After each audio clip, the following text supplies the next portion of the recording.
Welcomes to உலக தமிழா. இன்றைக்கி நம்ம குயிக் அண்ட் ஈஸியாக ஒரு பிரேக்ஃபாஸ்ட் ரெசிபி தாங்க பார்க்க போகிறோம். அதுவும் 4 வகையான பிரேக்ஃபாஸ்ட் ரெசிபி பார்க்க போகிறோம்.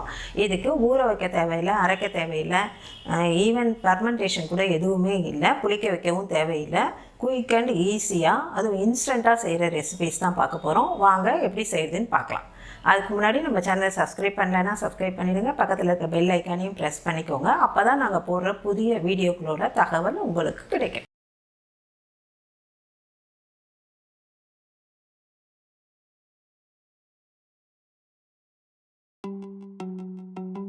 இப்போ மசாலா பூரி செய்கிறதுக்கு கோதுமை மாவு எடுத்து வச்சுருக்கேங்க. இது மெஷர்மெண்ட்டில் 2 கப் அளவு. இப்போ இதை ஒரு பாத்திரத்தில் சேர்த்துக்கலாம்.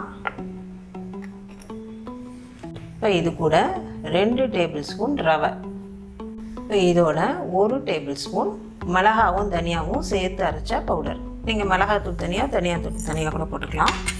1/4 டீஸ்பூன் மஞ்சள் தூள், இதில் ஃபுல்லாக 1/4 டீஸ்பூன் சீரகத்தூள், 1/4 டீஸ்பூன் பெருங்காயத்தூள், கொஞ்சமாக இஞ்சி பூண்டு தட்டி எடுத்த இஞ்சி பூண்டு, இதுக்கு உப்பு, இப்போ இதோட பொடியாக நறுக்கின கொத்தமல்லி தண்டு இல்லாமல் பார்த்துக்கோங்க. வெறும் இலையை மட்டும் போட்டு பிசைஞ்சிக்கலாம். தண்டோடு போடும்போது அது சரியாக வராது, பிசையறதுக்கு கஷ்டமாக இருக்கும், பூரியும் உப்பலாக வராது. அதனால் வெறும் இலை மட்டும் போட்டு பிசைஞ்சிக்கலாம். இப்போ இது எல்லாத்தையும் நல்லா ஒன்றா பிசறிடலாம். இப்போ இதில் கொஞ்சமாக எண்ணெய் சேர்த்துக்கலாம். 1 டேபிள் ஸ்பூன் எண்ணெய், இதையும் சேர்த்து நல்லா பிசறிடலாம். இப்போ இதோட கொஞ்சமாக தண்ணி சேர்த்து பிசைஞ்சிக்கலாம். கொஞ்சம் பூரிக்கு அழுத்தமாக பிசைஞ்சிடலாம், அப்போ தான் நல்லா உப்பி வரும் பூரி. அதை நல்லா பிசைஞ்சாச்சு. நல்லா டைட்டாக இருக்கும் மாவு. கொஞ்சமாக ஆயில் அப்ளை பண்ணிக்கலாம். இது அப்படியே ஒரு 10 நிமிஷம் ஊறட்டும். ஸ்டார்ட் பண்ணிக்கலாம். 10 நிமிஷம் ஊறட்டும். இப்போ 15 நிமிஷம் ஆயிடுச்சு. நல்லா ஊறிடுச்சு மாவு. இப்போ இதை இன்னும் கொஞ்சம் நல்லா அழுத்தம் கொடுத்து பிசைஞ்சிக்கலாம். இப்போ நல்லா பிசைஞ்சாச்சு. நல்லா மாவும் நல்லா சாஃப்ட் ஆகிடுச்சு. இப்போ இதில் அளவுக்கு எந்த அளவுக்கு உங்களுக்கு வேணுமோ அந்த அளவுக்கு உருண்டை எடுத்துக்கலாம். கொஞ்சம் பெரிய உருண்டையை எடுத்து தரட்டிட்டு கட் பண்ணிக்கலாம் அந்த சைஸ்க்கு.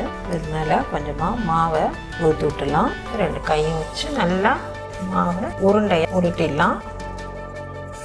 இப்போ இதை தரட்டிட்டு கட் பண்ணிக்கலாம். ரொம்ப மெல்லிசாகவும் இல்லாமல் ரொம்ப கனமாகவும் இல்லாமல் தரட்டிக்கலாம். ரொம்ப மெல்லிசாக தரட்டினா பூரி ஓடு மாதிரி ஆகிடும். ஸோ கொஞ்சம் கனமாக, அப்போ தான் நல்லா உப்பி வரும். இப்போ நல்லா தரட்டியாச்சு. இப்போ இதை நம்ம கட் பண்ணிக்கலாம். இப்போ இந்த சைஸ் பூரி நமக்கு வந்திருக்கு. இதே மாதிரி எல்லா பூரியும் நம்ம கட் பண்ணி எடுத்துடலாம். இப்போ பூரியெல்லாம் தரட்டி வச்சாச்சு. இப்போ நம்ம ஒன்று போட்டு எடுத்துடலாம். இப்போ பூரியை போட்டுடலாம். இப்போ நல்லா உப்பி வருது. இப்போ நமக்கு சுவையான மசாலா பூரி ரெடி. இப்போ ஒன்றா போட்டு எடுத்துடலாம். அதே மாதிரி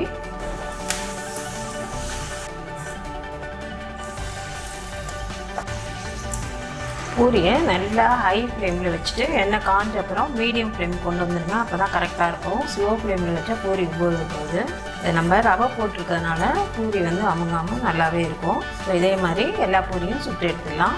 குயிக் அண்ட் ஈஸி பிரேக்ஃபாஸ்ட் ரெசிபியில் இப்போ மசாலா பூரி சூப்பராக ரெடி ஆகிடுச்சிங்க. இதுக்கு நான் சைட் டிஷ்க்கு ரைத்தா வச்சுருக்கேன், ஆனியன் ரைத்தா. இது இல்லாமல் கூட சும்மாவே சாப்பிட்லாம், நல்லாயிருக்கும். இப்போ அடுத்ததாக இன்னொரு ரெசிபி அவல் ஊத்தப்பம் செய்யறதுக்கு இப்போ 1/2 கப்பு கெட்டி அவல் எடுத்துருக்கேங்க.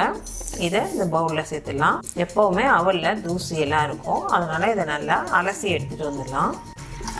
இப்போ அலசி எடுத்துகிட்டு வந்தாச்சு. இதை அப்படியே கொஞ்சமாக தண்ணி ஊற்றி ஒரு 5 நிமிஷம் ஊற விட்டுடலாம். இப்போ இந்த அவல் நல்லா ஊறிடுச்சு. இதை நம்ம வடிகட்டி எடுத்துகிட்டு வந்துடலாம். இப்போ அவலை நல்லா வடிகட்டி எடுத்துகிட்டு வந்தாச்சு. இதை மிக்ஸி ஜாரில் சேர்த்துடலாம். இப்போ நல்லா நைஸாக அரைச்சி எடுத்துகிட்டு வந்துடலாம். இப்போ நல்லா அரைச்சி எடுத்துகிட்டு வந்தாச்சு. இதை நம்ம ஒரு பவுலுக்கு மாற்றிடலாம். இப்போ இதோட 1/2 கப்பு ரவை, அதே அளவு 1/2 கப்பு தயிர், அதே கப்பில் 1/2 கப்பு தண்ணி, இப்போ இதுக்கு தேவையான உப்பு. இப்போ இது எல்லாத்தையும் நல்லா கலந்துடலாம். இப்போ இது நல்லா கலந்தாச்சு. இது இப்படியே ஒரு 20 நிமிஷம் ஊறட்டும். இது ஊறுறதுக்குள்ளே நம்ம இதுக்கு ஊத்தப்பத்துக்கு தேவையான சட்னியை ரெடி பண்ணிக்கலாம். இப்போ சட்னி அரைக்கிறதுக்கு மிக்ஸி ஜாரில் 1/2 கப்பு தேங்காய், 1/4 கப்பு பொட்டுக்கடலை, 2 பச்சை மிளகாய், இஞ்சி பூண்டு, கொஞ்சமாக இஞ்சி, ஒரு 3 திரி பூண்டு, இது கூட கொஞ்சமாக கொத்தமல்லி.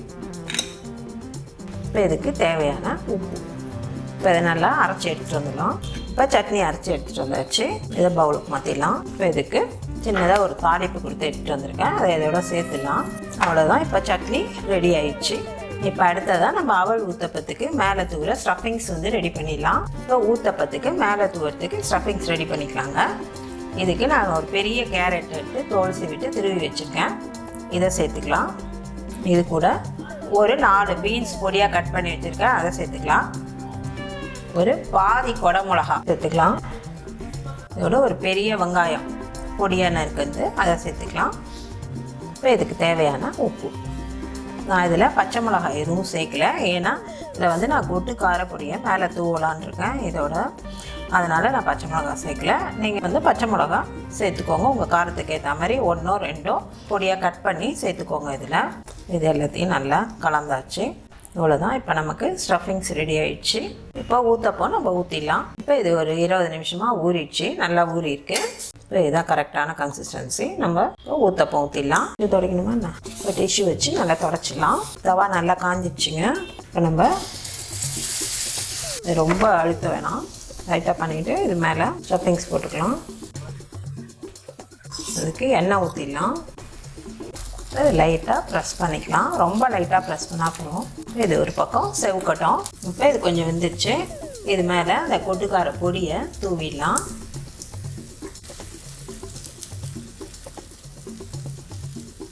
இவ்வளோதான். ஒரு பக்கம் செவுக்கட்டும், அப்புறம் திருப்பி போட்டுக்கலாம். நல்லா செவுந்துச்சு. அடுத்த பக்கமும் கொஞ்சம் செவுக்கட்டும். கொஞ்சம் லேசாக எண்ணெய் ஊற்றிக்கலாம். இந்த பக்கமும் செவந்தோடனே எடுத்துடலாம். இப்போ இந்த பக்கம் நல்லா செவந்துடுச்சு, இந்த பக்கமும் சூப்பராக செவந்துடுச்சுங்க. இப்போ நமக்கு சுவையான அவல் ஊத்தப்பம் ரெடி.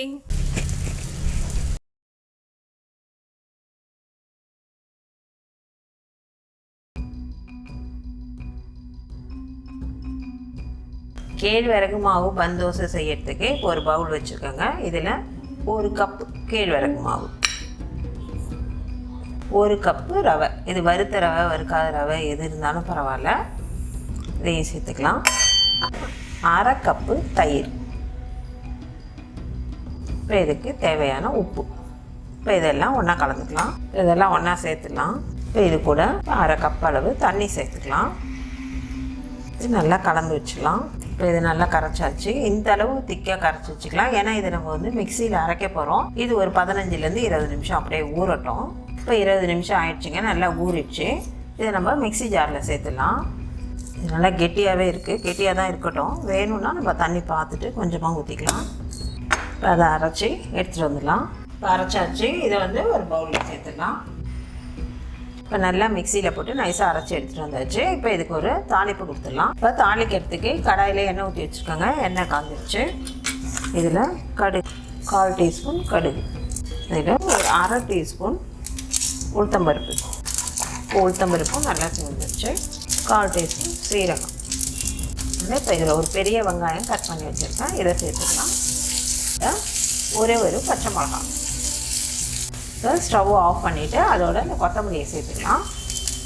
லைட்டாக வதக்கிட்டு இப்போ இதை வந்து கொஞ்சம் நேரம் ஆறட்டும். ஆறினோன்னா மாவோட கலந்துடலாம். இப்போ தாளித்தது இதோட சேர்த்துடலாம்.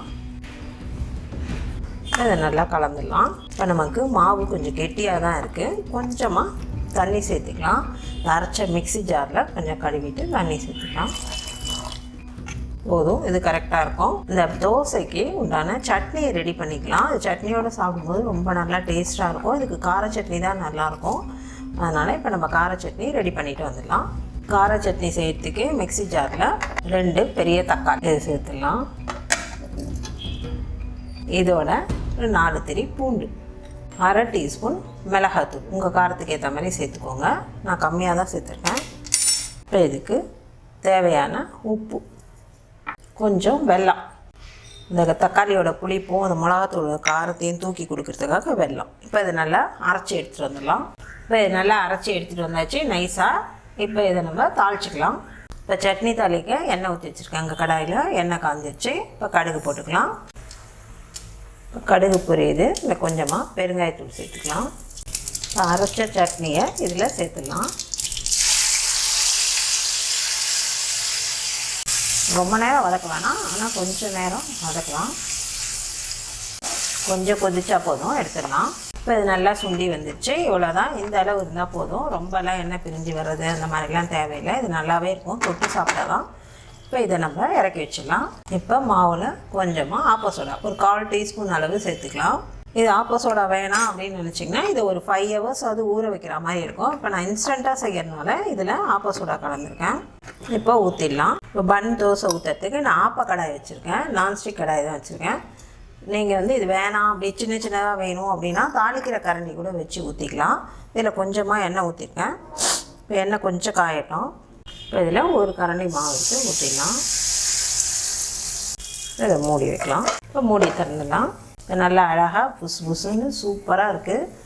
இதை வந்து நம்ம திருப்பி போட்டுடலாம். இந்த பக்கமும் லேசாக எண்ணெய் ஊற்றிடலாம்.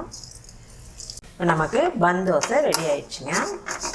சூப்பரான சுவையான கேழ்வரகு மாவில் பன் தோசை ரெடி.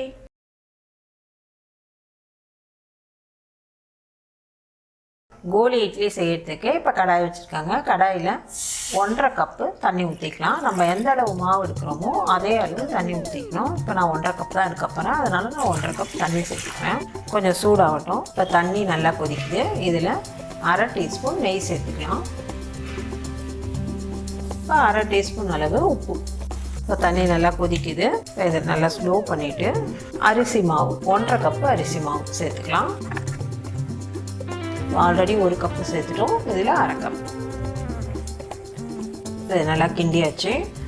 நீங்கள் தண்ணி ஊற்றும் போது கொதிக்க வைக்கும்போது பார்த்து கொதிக்க வச்சுக்கோங்க. சில மாவு அரிசி மாவு வந்து நல்லா தண்ணி இழுத்துரும், அதுக்கு வந்து கொஞ்சம் கூட ஊற்றிக்கோங்க. அப்படி இல்லைன்னா சுட தண்ணி ஊற்றி கலந்துக்கலாம். ஆனால் நார்மலாக 1.5 கப்புக்கு 1.5 கப் சரியாக தான் இருக்கும். இதை அப்படியே மூடி வச்சிடலாம். கொஞ்சம் நேரம் கழித்து ஆறுன அப்புறம் அழுத்தி பிசைஞ்சிக்கலாம். இப்போ மாவு நல்லா கை பொறுக்கிற சூடு வந்துடுச்சுங்க. இந்த சூட்டில் நம்ம நல்லா வச்சு அழுத்தி பிசைஞ்சிடலாம். ரொம்ப ஆறிடுச்சுனாலும் உங்களுக்கு பிசையது கஷ்டமாயிடும், அதனால் விதைன்னு சூடு இருக்கும்போதே நல்லா அழுத்தி பிசைஞ்சிடலாம். இதை நல்லா பிசைஞ்சாச்சு. நல்லா சாஃப்ட்டு மாவு நம்ம கிடச்சிருச்சு. இப்போ சின்ன சின்ன உருளைகளாக போட்டுடலாம். குட்டி குட்டி உருளையாக போட்டால் நல்லாயிருக்கும். இந்த சைஸ் உருளைகளாக எல்லா மாவையும் இதே மாதிரி போட்டு எடுத்து வச்சிடலாம். இப்போ எல்லாத்தையும் நல்லா உருண்டை பிடிச்சி வச்சாச்சுங்க. இப்போ இதை வந்து ஆவியில் வச்சு வேக வச்சுக்கலாம். இப்போ இட்லி பானையில் தண்ணி நல்லா சூடாகிடுச்சு. தட்டில் இப்போ நம்ம பிடிச்ச உருண்டைகளை எடுத்து வச்சிடலாம்.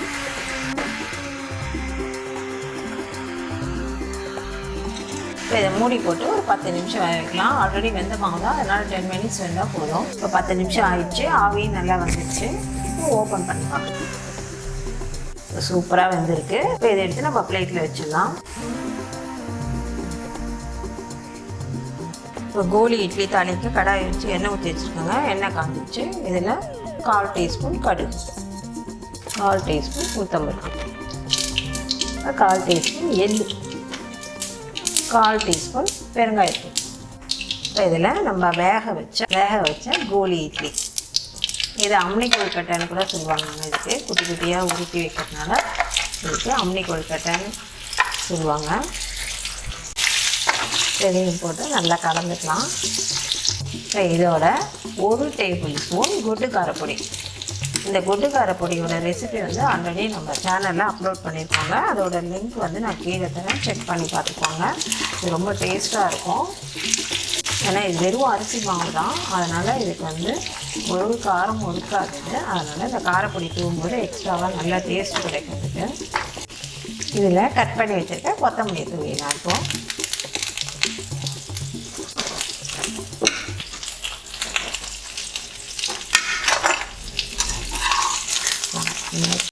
அவ்வளவுதான். இப்போ நமக்கு சுவையான நல்ல அட்டகாசமான சுவையில் ஒரு கோலி இட்லி ரெடி ஆயிடுச்சுங்க. இப்போ கோலி இட்லி சூப்பராக ரெடி ஆகிடுச்சிங்க. இது வரைக்கும் நம்ம 4 இன்ஸ்டன்ட் பிரேக்ஃபாஸ்ட் ரெசிபீஸ் பார்த்தோம். எல்லாமே உங்களுக்கு பிடிச்சிருக்கும்னு நினைக்கிறேன். நீங்களும் உங்கள் வீட்டில் இதே மாதிரி ட்ரை பண்ணி பார்த்துட்டு உங்கள் கருத்துக்களை எங்களுக்கு தெரியப்படுத்துங்க. இந்த வீடியோ பிடிச்சிருந்தா லைக் பண்ணுங்கள், ஷேர் பண்ணுங்கள், மறக்காமல் உலக தமிழ் சேனலை சப்ஸ்கிரைப் பண்ணுங்கள். தேங்க்யூ.